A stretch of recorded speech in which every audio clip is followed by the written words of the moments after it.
Assalamualaikum warahmatullahi wabarakatuh. Perkenalkan, saya Arifani Salika Putri Winarno, NPM 21013010142 dari Prodi Akuntansi.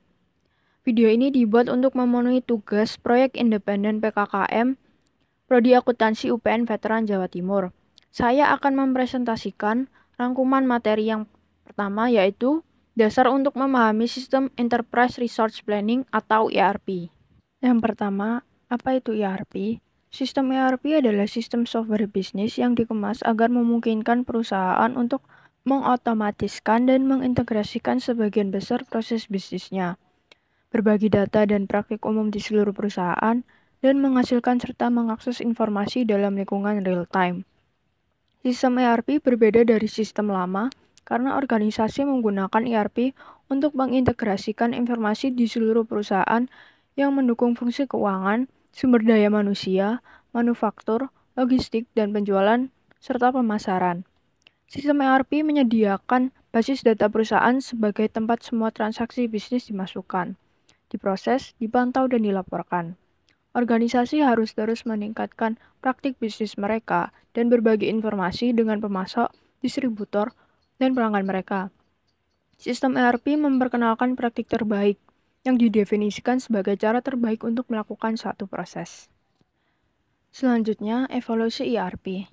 Pada tahun 1960, terdapat reorder point system, menggunakan data historis untuk memperkirakan permintaan persediaan di masa mendatang. Ketika suatu item turun di bawah level yang telah ditentukan, persediaan tambahan dipesan. Yang kedua, untuk tahun 1970 ada Materials Requirement Planning System atau MRP, menawarkan pendekatan berbasis permintaan untuk merencanakan pembuatan produk dan pemesanan persediaan. Fokus pada pemasaran, penekanan pada produksi dan perencanaan yang lebih besar. Lalu pada tahun 1990, terdapat ERP atau Enterprise Resource Planning, mengintegrasikan data pemasok, manufaktur, dan pelanggan di seluruh rantai pasokan. Selanjutnya, pendekatan sistem terintegrasi. Sistem ERP menerapkan pendekatan sistem terintegrasi dengan membangun serangkaian aplikasi umum yang mendukung operasi bisnis. Contohnya, seperti database. Sebelum ERP, data terintegrasi dan data memiliki arti yang berbeda. Setelah ERP, data terintegrasi, data memiliki makna yang sama. Lalu, pemeliharaan. Sebelum ERP, pemeliharaan dilakukan sepotong-potong, sehingga terjadi inkonsistensi. Setelah ERP, pemeliharaan dilakukan secara seragam. Lalu, untuk informasi, sebelum ERP, bersifat berulang dan tidak konsisten. Setelah ERP, bersifat konsisten secara real time. Lalu ada proses. Sebelum ERP, proses tidak kompatibel. Setelah ERP, proses bisnis konsisten yang berdasar pada model informasi. Selanjutnya, manfaat bisnis ERP. Dari sudut pandang bisnis secara keseluruhan, sistem ERP mencapai sejumlah tujuan penting. Yang pertama, memaksimalkan keluaran informasi. Yang kedua, meminimalkan waktu respon terhadap pelanggan dan pemasok. Yang ketiga, mendorong pengambilan keputusan ke tingkat terendah yang sesuai. Yang keempat, menyediakan informasi tepat waktu kepada para pengambil keputusan. Dalam penjualan, peningkatan efisiensi mengarah pada kemampuan untuk memberikan harga yang lebih rendah, mengurangi waktu tunggu, dan meningkatkan respons secara keseluruhan terhadap kebutuhan pelanggan. Dalam manufaktur, rekayasa serentak berarti desain dan produksi produk yang lebih cepat. Yang terpenting, sistem ERP mengintegrasikan informasi di seluruh rantai pasokan. Dari sudut pandang bisnis, ini berarti pengurangan biaya, pengurangan level persediaan, dan peningkatan kinerja operasional. Selanjutnya, modul ERP. Vendor ERP utama termasuk SAP, Oracle, dan Microsoft mendukung area fungsional utama bisnis, termasuk pemrosesan pesanan penjualan, pembelian, perencanaan produksi, akuntansi keuangan, akuntansi manajemen, dan sumber daya manusia. Sebagian besar perusahaan menerapkan satu paket ERP daripada memilih modul yang berbeda dari vendor ERP yang berbeda. Selanjutnya, alternatif desain ERP.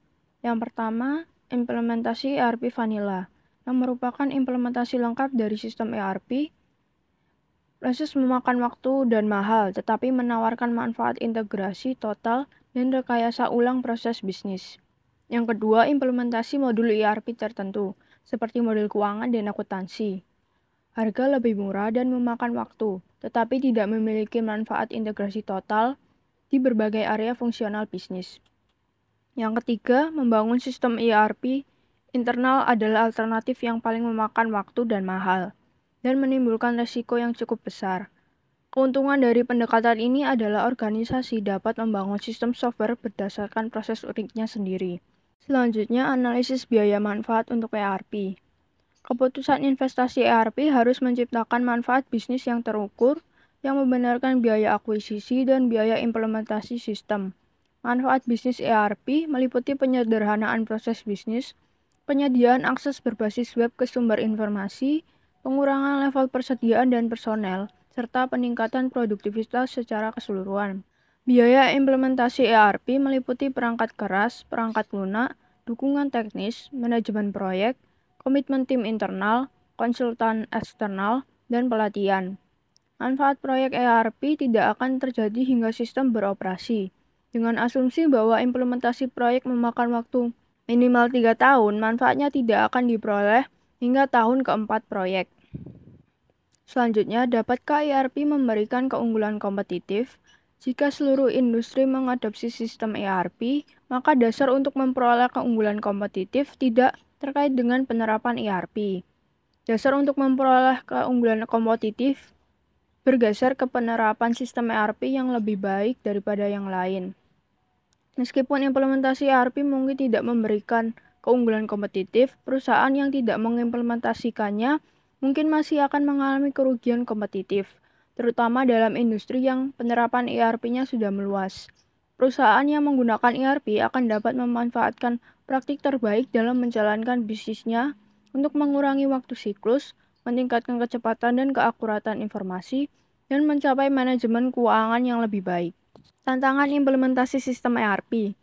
Salah satu masalah paling menantang yang terkait dengan sistem ERP adalah software tersebut memaksakan proses pada organisasi yang mengimplementasikannya. Masalah apakah akan melakukan modifikasi atau tidak merupakan tantangan signifikan yang harus dihadapi setiap organisasi yang mengimplementasikan ERP. Implementasi ERP yang sukses memerlukan pendekatan beberapa tahap.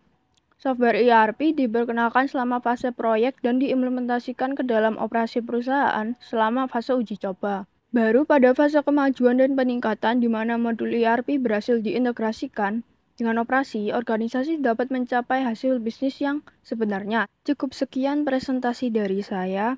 Jika ada salah kata dan perbuatan mohon dimaafkan. Terima kasih perhatiannya. Sekian, Assalamualaikum warahmatullahi wabarakatuh.